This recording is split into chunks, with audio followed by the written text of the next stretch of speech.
Hello students, welcome to EPG Patashala.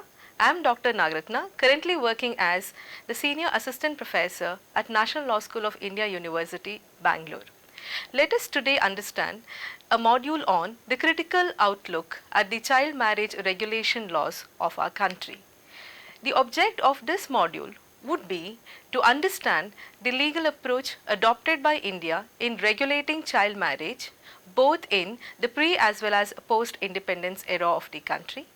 The aim of the module is also to relook and analyze the current law framework in this regard and to also assess additional modes that are adopted by states across the country. Let's get into the introduction of this issue. Child marriage today is both a legal as well as a social concern. It is in an alarming stage at the country, raising lot of issues and concerns, thereby requiring legal approach to be relooked at. Despite legal regulations barring child marriage, it continues to exist not just as a social phenomena but also as a cultural as well as customary practice amongst various communities in the country. On the other hand, it is a fact that every child marriage raises the risk of affecting child's overall development. Child marriage is in fact violative of various rights of the child, including human rights. It often impacts negatively child's physical growth, health and mental as well as emotional development and educational opportunities and overall development of the child. It is that essential to curb this menace by adopting a strong legal mechanism and other appropriate measures. The outcome of this module's learning would be to assess the nature and extent of the presence of child marriage practice in the country, to comprehend the problem of child marriage from social as well as legal perspective, to study the legal approach adopted by India in regulating child marriage, to identify challenges that are affecting the effective implementation of child marriage regulatory laws and the related legal issues, to also suggest appropriate measures to more effectively tackle the menace of child marriage. Child marriage practice in India in fact is something that needs to be looked from social as well as historical perspective. Despite social movements against this problem, child marriage continues to be prevalent across the country. Even today, India has the highest number of child brides in the world, with an estimate of 47% of girls being married before the age of 18 in India. According to UNICEF, in India almost half of the girls between 20 and 24 years of age marry before the legal age of 18 years. And in some states such as in Bihar, Rajasthan and Jharkhand, 6 out of 10 girls marry at an early age.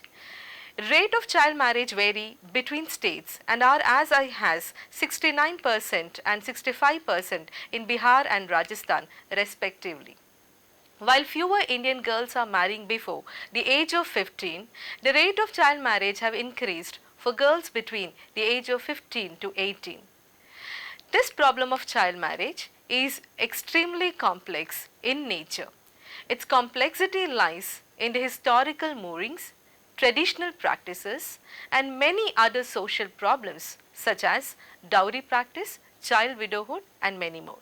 The reasons thus responsible for child marriage generally includes religious and cultural basis for its practice, lower social status of women in the society, dowry system, poverty and economic status of the family.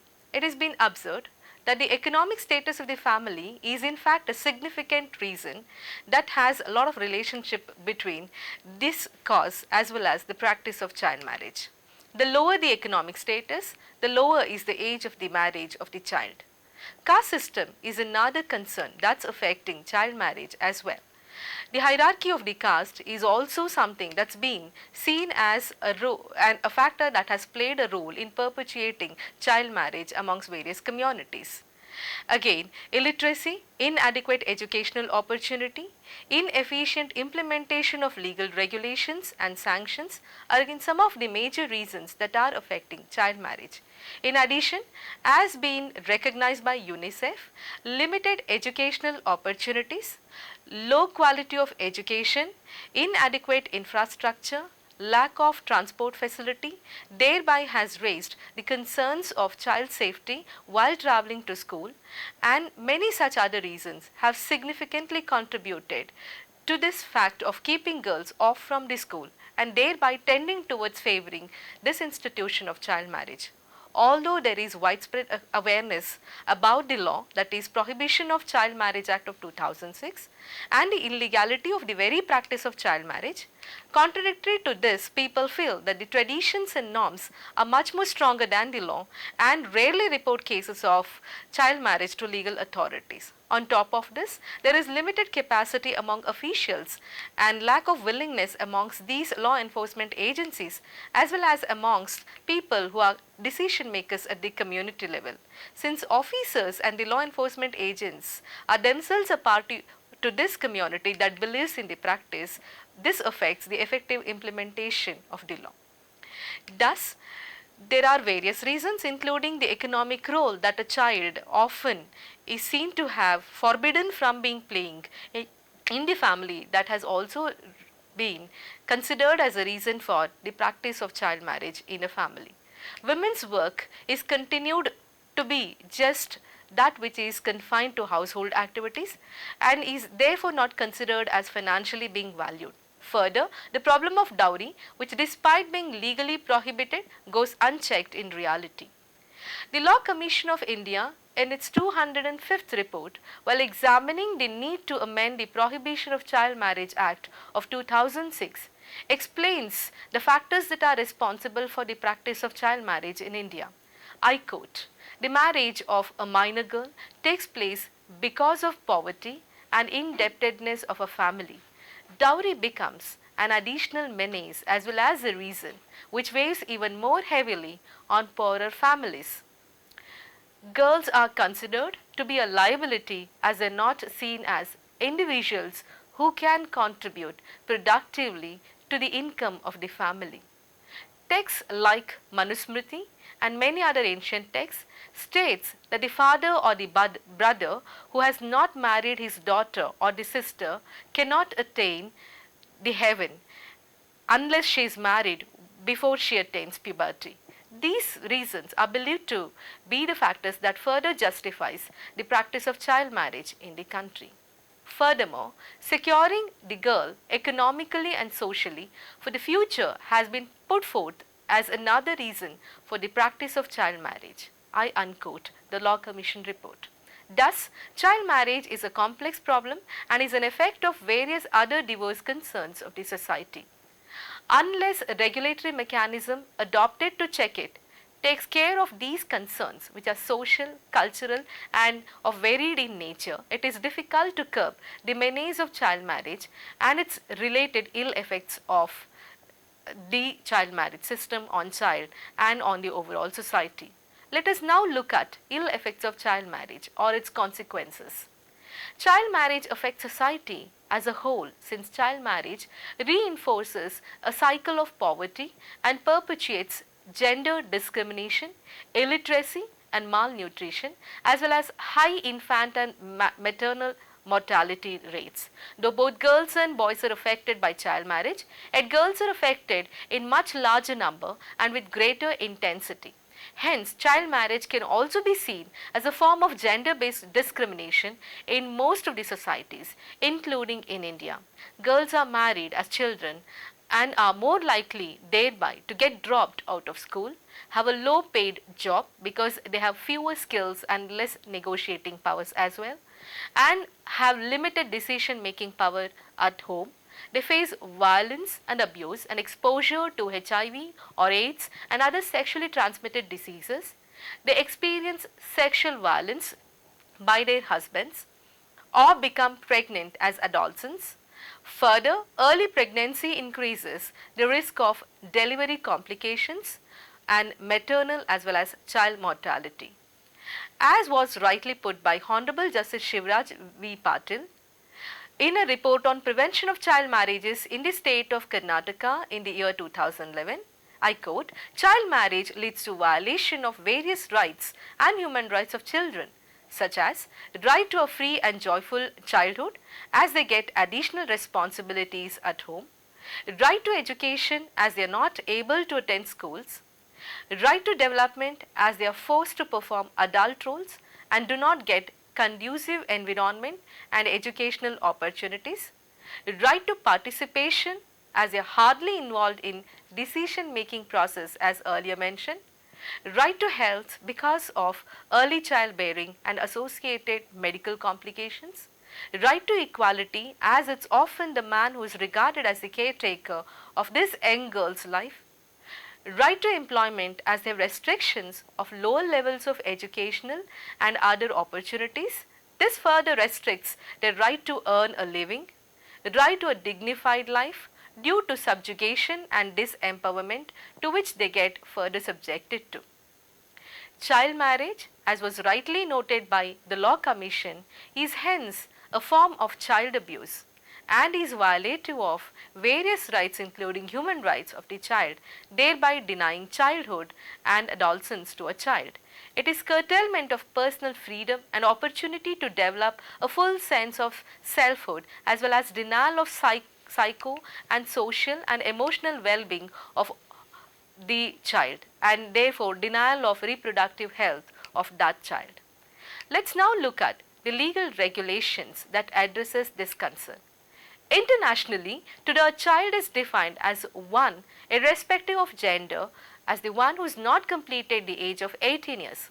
According to the United Nations Convention on the Rights of Children, or right usually referred to as UNCRC, child is defined as a person below the age of 18 years. The Protection of Children from Sexual Offences Act of India also gives a similar definition, according to which a child is a person below the age of 18 years. This is as defined under section 2 clause D of the Act. Coming to the concept of child marriage, this is defined as a formal marriage or an informal union between a child, that is, a girl who is below the age of 18 and can also include a boy who is below this age. However, many other laws including personal laws of India gives a different age prescription for boys. Child marriage hence is a reality for both girls as well as boys, although girls are disproportionately the most affected ones. In India, various other legal measures have been adopted since long to regulate child marriage. According to the Hindu Child Marriage Bill, which was passed in 1927, no marriage of a Hindu girl except as provided in the bill was valid, and according to this, a girl must have been completed her 12th year of age in order to enter into a valid marriage. The Act also mandated completion of 15 years of age for a boy to enter into a legally valid marriage. In 1929, the Child Marriage Restraint Act was introduced by the government, and this act in fact is famously known as the Sharda Act. This act prescribed 14 and 18 as the years of age to get into a valid marriage as per the law, and this age is respectively for boys and girls as mentioned before. Amendment made to the Act in 1978 raised the age to 18 and 21 for girls and boys respectively from the earlier mentioned age criteria. As a response to a writ petition that was filed in 2006, pending the petition, the Government of India then enacted the Prohibition of Child Marriage Act of 2006. According to this act, a child is now defined as a person who, if he is a male, has not completed 21 years of age, and if he is a female, has not completed 18 years of age. This is as per section 2 clause A. Section 3 of the Act declares child marriage as voidable at the option of the contracting parties. According to this section, very child marriage shall be voidable at the option of the contracting parties who was a part of this institution as a child at the time of marriage. The Act further clarifies that a petition for annulling a child marriage by a decree of nullity may be filed in the district court only by a contracting party to the marriage who was a child at the time of the marriage. Contracting party here would mean that child who had entered into marriage, be it a male or a female. The Act hence allows for a petition to be filed declaring the marriage void within 2 years of the child attaining majority. However, since a girl is supposed to attain majority at the age of 18 and a boy at the age of 21, the girl can file a petition till she becomes 20 years of age and a boy till he becomes 23 years of age. The other important and salient features of the Act, as was stated and recognized by the Law Commission of India, are that the Act allows for maintenance and residence for the girl until her remarriage from the male contracting party or his parents. The Act allows for appropriate orders of custody for any child born from such marriage. It punishes and imposes punishment for all the parties who are involved in this menace, including those who are the contracting parties for this child marriage. And the punishment which was earlier prescribed under the earlier Act also gets enhanced through this new Act. The punishment for male over 18 years of age has now been enhanced to rigorous imprisonment of up to 2 years or with a fine up to 1 lakh of rupees or both. A similar punishment is also prescribed for anyone who performs or conducts or directs or abets any child marriage. The same punishment is also prescribed for anyone who solemnizes the child marriage, including promoting such a marriage, permitting such marriage to be solemnized, or negligently failing to prevent this practice of marriage. No women can, however, be punished under this enactment with imprisonment.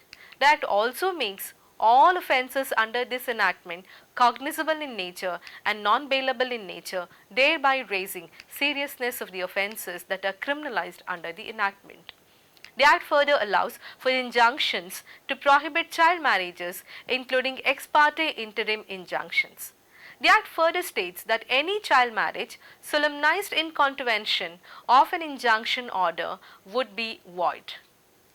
This Act empowers the judicial magistrate of first class or a metropolitan magistrate who, if is satisfied that child marriage is in contravention of the Act, has been arranged or is about to be solemnized, to issue an injunction against any person, including a member of an organization or an association of persons, thereby invoking the liability that is imposed under the law and thereby also prohibiting such practices. Any person or a non-governmental organization may also make a complaint in this respect if he has personal knowledge or reason to believe that there is a likelihood of taking place of solemnization of child marriage or child marriages. In addition, the court can also take suo motu cognizance of the issue upon receiving a reliable report or information. Further, the district magistrates are empowered with additional powers to stop or prevent solemnization of child marriages and to take required additional measures and also to use minimum force if required. A person, if knowingly disobeys such injunction, is made liable with imprisonment that can go up to 2 years or with fine which can go up to 1 lakh of rupees or with both of these prescribed punishments. The Act establishes an office called Office of Child Marriage Prohibition Officers under Section 16. According to this provision, the state government may appoint child marriage prohibition officer or officers whose duty shall be to prevent solemnization of child marriage by taking such action as he may deem fit, to collect evidence for the effective prosecution of the persons who have contravened the provisions of the Act, to advise either individual cases or counsel the residents of the locality generally not to indulge in the practice of promoting, helping or aiding or allowing the solemnization of child marriage, to create awareness of the evil which results from child marriages, to sensitize the community on the issue of child marriage and many other such duties. Let us now critically review the legal approach that is adopted in our country holistically. The Prohibition of Child Marriage Act of 2006, like the earlier regulations, continues to adopt an approach which is hardly deterrent in nature in curbing the menace of child marriage. As was rightly said by the Law Commission of India in its 205th report, I quote, "The Act, that is Prohibition of Child Marriage Act of 2006 does not invalidate a marriage even below a certain age, and merely giving a girl child an option to end marriage after the age of 15 years may not be sufficient to curb the menace. Though under the criminal law, sexual intercourse with a wife under 15 years is punishable as an offence, the marriage continues to be valid parallelly under this enactment. These are the differences that we see amongst the currently applicable law. The Law Commission in its 205th report further states that this act continues to stipulate minimum ages that are different for girl and boy to get legally married, which is in fact discriminatory, biased, and is something that indicates patriarchal notions of marriage in our society. Though a boy under the new act can opt out of the marriage till the age of 23 years, a girl can only do so until the age of 20 years.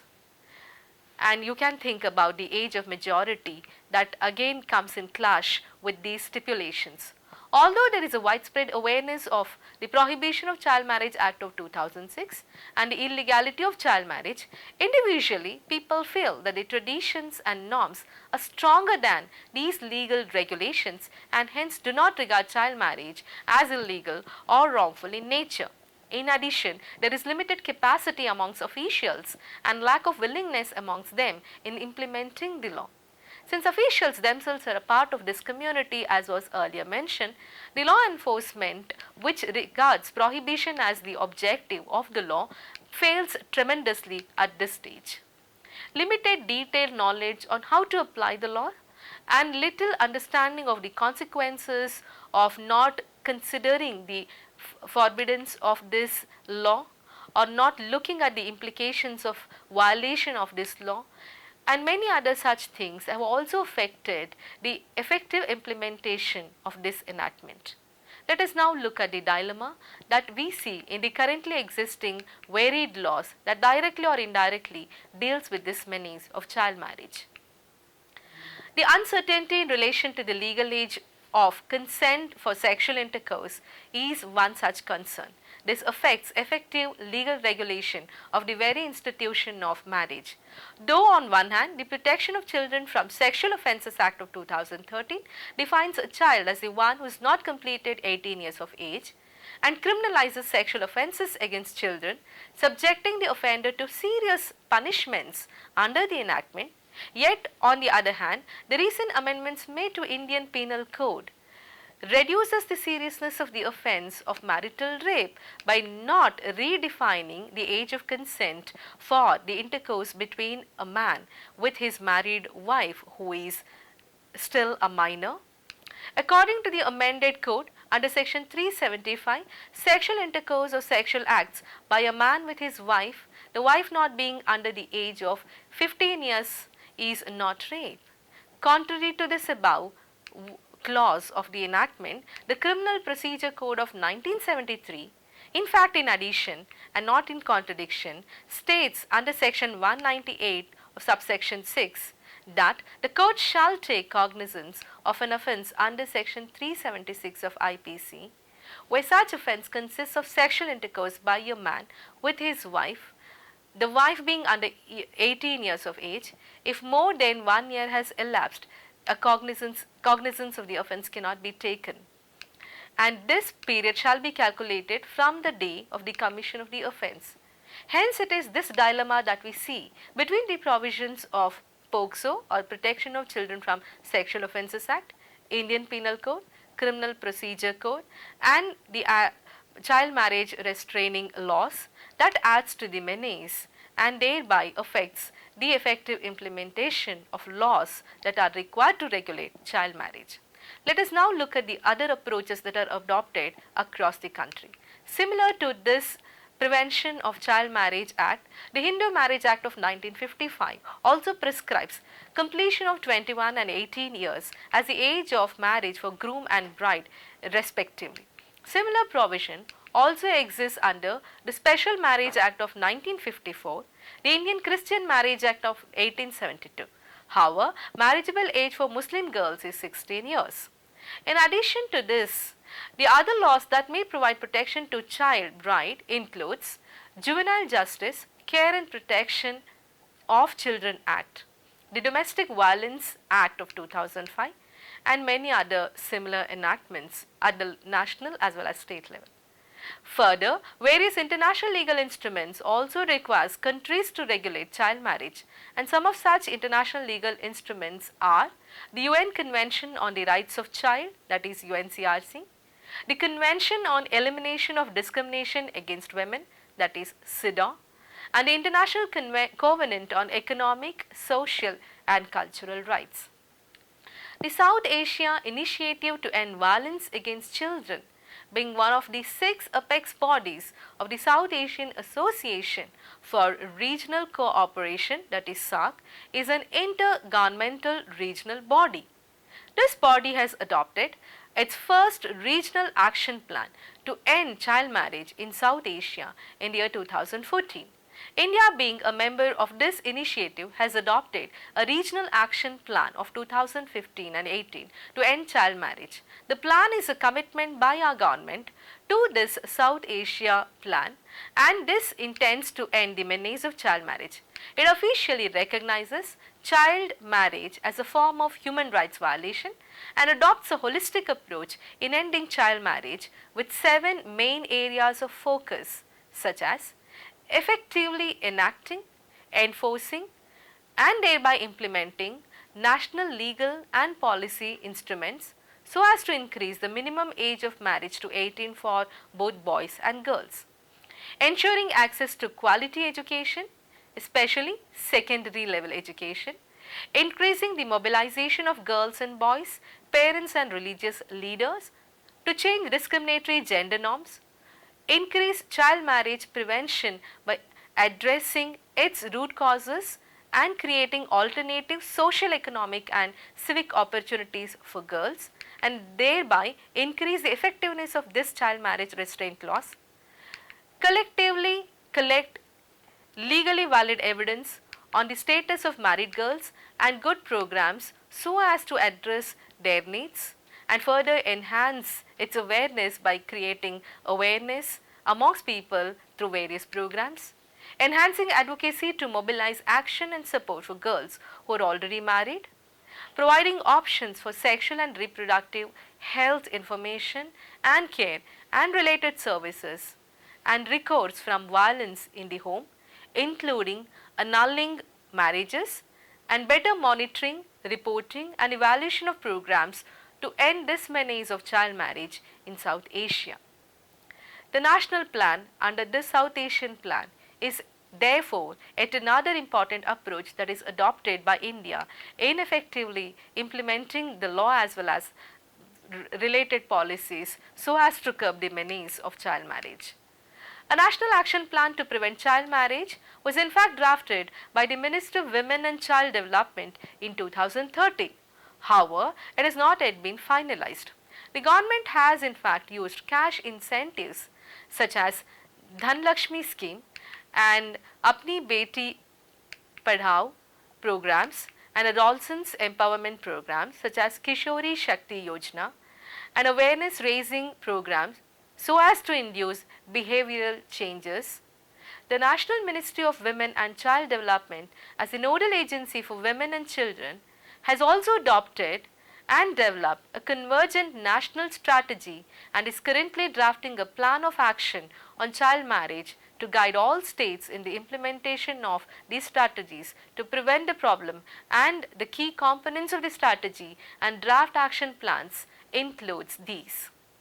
Firstly, the law enforcement, quality education and other opportunities, changing mindsets and social norms. Secondly, empowering adolescents. Thirdly, producing and sharing knowledge and data and monitoring. The National Plan of Action for Children of 2005, as was drafted by the Minister of Women and Child Development, had aimed at preventing and progressively eliminating child marriage practice and underage childbearing by enforcing Child Marriage Restraint Act by 2010. This, however, could not be completely achieved. This also looked at generating awareness about the legal age of marriage and ensuring adherence so as to look at even criminalizing non-adherence, prosecuting and penalizing such acts of non-adherence. All forms of sale and trafficking of children, including for marriage, was also something that was looked at by this draft act. Enforce laws that protect the equal rights of girl children is again another major concern that needs to be addressed by the law, which was also considered as a part of this action plan. The Millennium Development Goals also looks at child marriage as one of the concern, because child marriage impacts on almost all facets of reaching the Millennium Development Goals. It is for this reason that combating the problem is regarded as a key feature of the post-2015 MDG agenda and hence has become a major priority for UNICEF in India. Let's now look at few government schemes. The states today have come up with various schemes to eradicate social evils such as poverty, illiteracy, which in fact are the major causes of child marriage practice. Hence, there are various schemes and programs that either directly deal with the issue of child marriage or have a bearing on the potential to prevent it, which can be classified into 4 categories. The first category includes cash transfer schemes, namely Dhanlakshmi scheme of 2009, Indira Awas Yojana of 1985, Balika Samriddhi Yojana of 1997 and Ladki scheme. And in addition to these central schemes, states have also adopted additional state level schemes.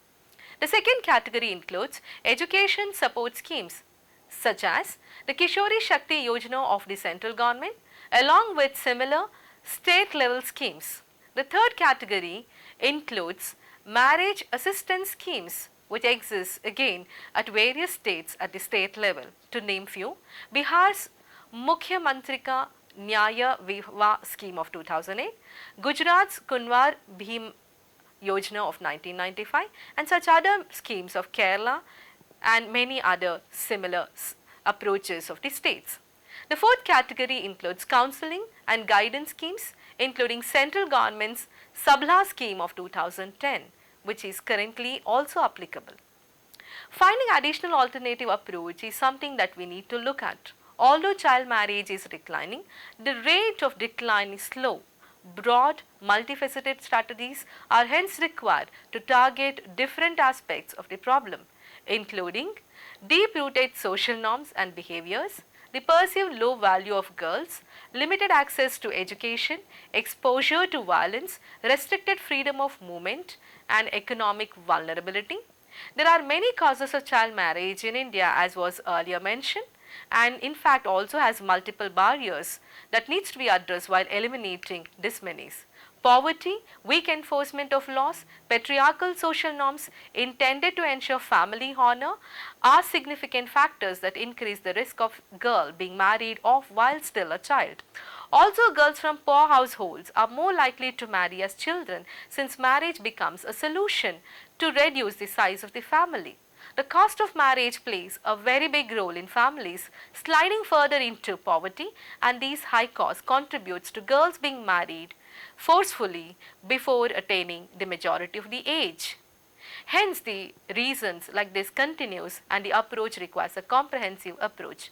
Mass marriages, on the other hand, also attracts the parents to perform marriages of children at an early age without an expenditure and also gain some advantages such as cash and other benefits to such mass marriage practice. It is hence essential for the state to monitor this system of mass marriages so as to prevent child marriage and other abuses related to such child marriage. Specific provision in this regard must be added to relevant laws. Further, the legal age for marriage, though is prescribed by the Prohibition of Child Marriage Act of 2006, yet personal law such as Mohammedan law prescribes a totally different criteria for a valid marriage. Similarly, age of consent is also unclear due to the contradictions that exist amongst the existing law frameworks. It is hence essential to amend these laws so as to bring uniformity in the legal approach. Additionally, effective implementation of laws such as the Right to Education Act of 2000, Protection of Children from Sexual Offences Act of 2012, Indian Penal Code, and many other such laws will help regulating child marriage. Hence, these enactments with Prohibition of Child Marriage Act of 2006 and relevant personal laws effective and strict implementation will help curb the menace of child marriage. We cannot tackle child marriage in isolation. It is inextricably linked to abuses that affects the girl and women throughout their lives. Hence, to conclude, we can say that child marriage legitimizes human rights violations and abuse of girl child under the guise of culture, honor, tradition and religion. Given the multidimensionality and the intricacies involved in the issue itself, the need for adopting a combination of strategies to combat the practice of child marriage has been recognized widely. This combination of strategies thus should include appropriate changes to be immediately made to the existing law framework, effective implementation of the laws, ensuring wider access to the benefits of applicable governmental schemes and opportunities, which in the long run will prevent child marriage.